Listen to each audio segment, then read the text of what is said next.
ఎంజీరావు గారు, పాకిస్తాన్ రక్షణ శాఖ మంత్రి ఖవాజా ఆసిఫ్ చాలా వివాదాస్పద రెచ్చగొట్టే వ్యాఖ్యలు చేశారు. మీ ఇళ్లలోకి చొరబడి దాడులు చేస్తామని మాట్లాడిన ఆయన తాజాగా కోల్కతా వరకు వస్తాము, ఈసారి యుద్ధం వస్తే మామూలుగా ఉండదు, మా ప్రతాపం చూపిస్తామంటూ మేకపోతు గాంభీర్యం ప్రదర్శించిన పరిస్థితి. అంటే తరచూ మనం చూస్తున్నాం, పహల్గాం దాడి తర్వాత ఢిల్లీ బాంబ్ బ్లాస్ట్ అయింది.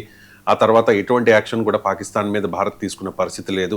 ఒకవైపు పాకిస్తాన్కు చెందిన నేతలు నోటికొచ్చినట్లు భారత్ను ఉద్దేశించి, భారతీయులను ఉద్దేశించి మాట్లాడుతుంటే మన నాయకులు అయితే ప్రజెంట్ చాలా కామ్గా ఉన్నారు. మేబీ అది వ్యూహాత్మకం అయి ఉండొచ్చు.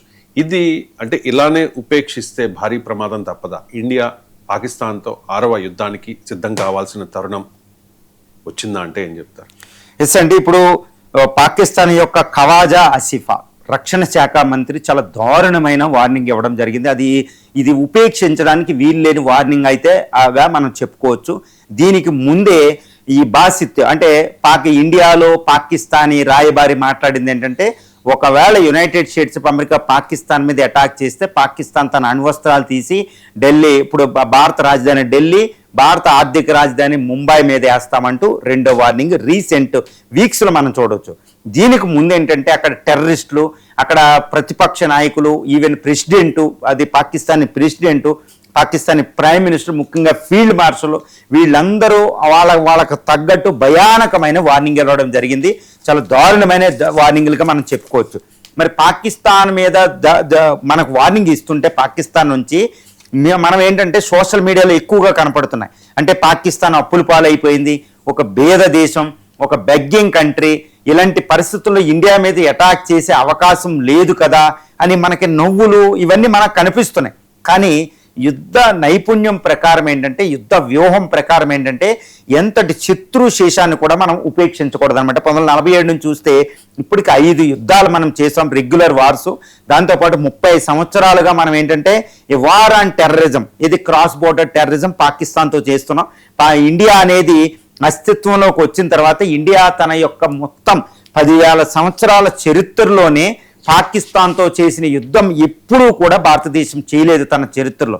మరి ఈ పాకిస్తాన్ నుంచి వచ్చే ప్రతి వార్నింగ్ని మనం ఉపేక్షించడానికి వీలు లేదు, ఎంత మాత్రము లేదు. ఇప్పుడు కలకట్టా దాకా వస్తామంటే అది సామాన్యమైన వార్నింగ్ కాదండి. ఎందుకంటే పాకిస్తాన్ కలకట్టా దాకా రావడం అంటే తన షహీన్ మిసైల్స్ యూజ్ చేయడం అనమాట. అవి కూడా చాలా దారుణమైన మిసైల్స్. అవి వస్తే మన S-400 అడ్డగించే అవకాశాలు చాలా ఉన్నా, ఒకవేళ పాకిస్తాన్ దగ్గర మిరువు టెక్నాలజీ చెప్పుకున్నట్టు నిజంగా ఉంటే మాత్రం S-400 ఆపే పరిస్థితి అక్కడ లేదు. కాబట్టి షహీన్ లాంటి మిసైల్స్ దాని దగ్గర ఉన్నాయి, ఇక గోరీ లాంటి మిసైల్స్ ఉన్నాయి. ఇక్కడ నుంచి సౌత్ ఇండియా, హైదరాబాద్, ముంబై చేరుకునే మిసైల్స్ దాని దగ్గర సొంతంగా ఉన్నాయి, అధునాతనమైన మిసైల్స్ ఉన్నాయి.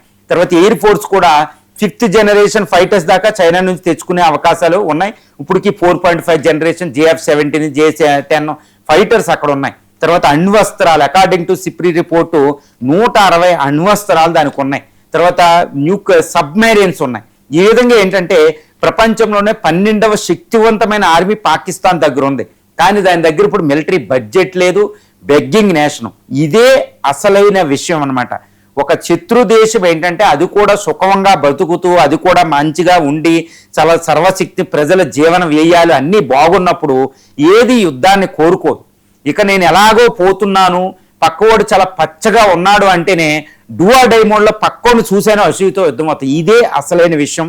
యుద్ధ నిపుణులు దీన్నే చూస్తారన్నమాట. ఎందుకంటే వాడు పోయేటప్పుడు పక్కోని ముంచిపోవాలనేదే పాకిస్తాన్ తత్వం. కాబట్టి ఇప్పుడు పాకిస్తాన్ ఇంత విఫల దేశం అవ్వడమే మనకు వచ్చిన అతిపెద్ద చిక్కుగా అయితే మనం చెప్పొచ్చు. యుద్ధంలో వార్ఫేర్లో ఎప్పుడు ఇలాగే ఉంటుంది అనమాట.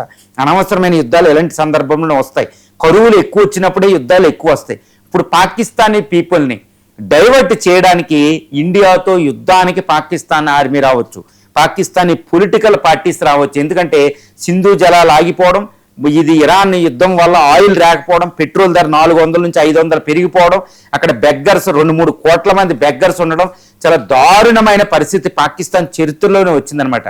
మరి ఇప్పుడు పీపుల్ని డైవర్ట్ చేయాలి అంటే అది అటాక్ని కోరుకోవాలి, టెర్రరిస్ట్ అటాక్ కోరుకుని యుద్ధానికి రావాలన్నమాట. అందుకనే ఇండియా సంసిద్ధం అయ్యింది అనేది నాకు సూచనలు తెలుస్తున్నాయండి. ఎందుకంటే చూడండి, గత ఇరాన్ యుద్ధం మొదలైన తర్వాత మొదలైనప్పటికీ ఇండియా అంత హడావుడి ఏమి చేయలేదు. కానీ గత కొన్ని వారం రోజులుగా చూస్తే India cabinet committee on security meet అవడం, ఆర్మీ కూడా పాకిస్తాన్ అక్రాస్ ది పాకిస్తాన్లో పూర్తిగా అలర్ట్ అవ్వడం, త్రివిధ దళాలు ఆల్ పార్టీ మీటింగ్ పెట్టడం, రాజ్నాథ్ సింగ్ గారు డైరెక్ట్గా వార్నింగ్ ఇవ్వడం. ఇండియాలో ఇలా సర్వసాధారణంగా వార్నింగ్లు ఇవ్వరు. ప్రైమ్ మినిస్టర్ కూడా దీని మీద మాట్లాడడం, ఇలా ఎన్నో సీక్రెట్ మీటింగ్లు జరగడం, ఆర్మీ అలర్ట్ అవ్వడం, నేవీ అలర్ట్ అవ్వడం, ఇవన్నీ మనం చూస్తున్నామంటే పాకిస్తాన్ ఏదో ఒక కుయుక్తి పన్నబోతుంది అనేది మనకు తెలుస్తుంది. తర్వాత ఇంటర్నేషనల్ వార్ ఎక్స్పర్ట్స్ కూడా ఒక విషయాన్ని చాలా సీరియస్గా చెప్తున్నారు ఇక్కడ. ఏది ఏంటంటే ఇరాన్ అమెరికా యుద్ధం దీర్ఘకాలికం వెళ్తే అమెరికా పదాతి భూతల దాడులకి వెళ్ళే అవకాశం ఉంది. అమెరికా భూతల దాడులకి వెళితే మాత్రం ఇటు ఇరాన్కి తూర్పు పక్కనున్న పాకిస్తాన్ ఆర్మీని ఇరాన్ మీద అటాక్ చేయమని అడిగే అవకాశాలు ఉన్నాయి. ఈవెన్ సౌదీ అరేబియా కూడా పాకిస్తాన్తో సైనిక ఒప్పందం ఉంది కాబట్టి సౌదీ అరేబియా కూడా పాకిస్తాన్ ఆర్మీని ఇరాన్ మీద అటాక్ చేయమని చెప్తున్నారంట. తద్వారా దీన్ని తప్పించుకోవాలంటే ఇండియాతో నాకు యుద్ధం ఉంది, నన్ను రక్షించుకోవాలన్నట్టు ఇండియా మీద ఇది అటాక్ చేసే అవకాశం ఉంది. అది ఫీల్డ్ మార్షల్ అసిమ్ మునీర్ పన్నాగంగా మనకు తెలుస్తుందన్నమాట. ఈ విధంగా పాకిస్తాన్ ఎట్టి పరిస్థితుల్లో ఇండియా మీద అటాక్ చేసే అవకాశాలు ఉన్నాయని తెలుస్తుంది. ఇప్పుడు పహల్గామ్ అటాక్ ఏంటంటే అంతకుముందు ముంబై దాడులు, ఇలాంటి దాడులకు ముందు వాళ్ళు ఇలాంటి వార్నింగ్లే పాకిస్తాన్ మీద నుంచి వచ్చాయన్నమాట. కాబట్టి ఇప్పుడు ప్రస్తుతం ఉన్న గవర్నమెంట్, ముఖ్యంగా మోడీ గవర్నమెంట్ పాకిస్తాన్ విషయంలో ఎట్టి పరిస్థితుల్లో కూడా ఉపేక్షకి తావు లేకుండా అన్ని చర్యలు తీసుకున్నట్టు తెలుస్తుంది. ఎక్కడికక్కడ ఇండియా మోహరింపులు ఉంది. ఏదైనా ఇప్పుడు రక్షణ శాఖ మంత్రి చెప్పినట్టు ఈ స్విఫ్ట్ వార్ఫేర్ ఉండబోతుంది. కొన్ని గంటల్లోనే పాకిస్తాన్ తుదముట్టించేటువంటి ఏర్పాటు మనం తెలుసుకున్నట్టు తెలుస్తుంది. కొన్ని వందలాది బ్రహ్మోస్ మిసైల్ మోహరింపు, ఎయిర్ బేస్లు పంజాబ్ నుంచి ఇటు రాన్ ఆఫ్ కచ్ వరకే, తర్వాత నేవీ అలర్ట్గా ఉండడం, తర్వాత ప్రహార్ ఫోర్స్ కొత్త ఫోర్స్ని పెట్టడం, సైబర్ డ్రోన్ని, ఈ 2 లక్షల డ్రోన్ని ఇండియా సేకరిస్తున్నట్టు తెలుస్తుంది ఇప్పటికే. అంటే ఇప్పుడు ఇరాన్ దగ్గర 80,000 డ్రోన్లే అమెరికాని ఎలా ఆపుతుందో చూడండి. కానీ ఇండియా ఏంటంటే 2 లక్షల డ్రోన్లు, అంటే ఆర్మీ ఎయిర్ ఫోర్స్ మీద డిపెండ్ అవ్వడం కంటే డ్రోన్ల మీద డిపెండ్ అవ్వడం ఎంత ఉత్తమం ఈరోజు ఇరాన్ వార్ఫేర్లో మనం తెలుసుకున్నాం. కాబట్టి ఇండియా కూడా 2 లక్షల డ్రోన్ని సిద్ధం చేస్తున్నట్టు తెలుస్తుంది. అంటే పాకిస్తాన్ చైనా యుద్ధానికి వచ్చినా మనం డ్రోన్ ద్వారా అడ్డగించవచ్చు అనమాట. అంత శక్తివంతంగా ఇండియా సంసిద్ధమైంది. కాబట్టి కలకట్టా దాకా వస్తాం, ముంబై ఢిల్లీల మీద అణుబాస్త్రాలు వేస్తామంటే మనం ఏదో తేలికగా తీసుకుని సోషల్ మీడియాలో బెగ్గింగ్ దేశం ఇది ఏం చేస్తుంది అనేది మనం అడుకోవచ్చు సామాన్యులుగా. కానీ యుద్ధ నిపుణులు, వార్ ఎక్స్పర్ట్స్ దాన్ని చాలా సీరియస్గా, దానిలో ఉన్న లోతుని, ప్రొఫౌండ్నెస్ చూస్తారన్నమాట. అంత ఈజీగా మాటలు శత్రు దేశాల నుంచి రావు. కాబట్టి India must be prepared for the 6th war అండి.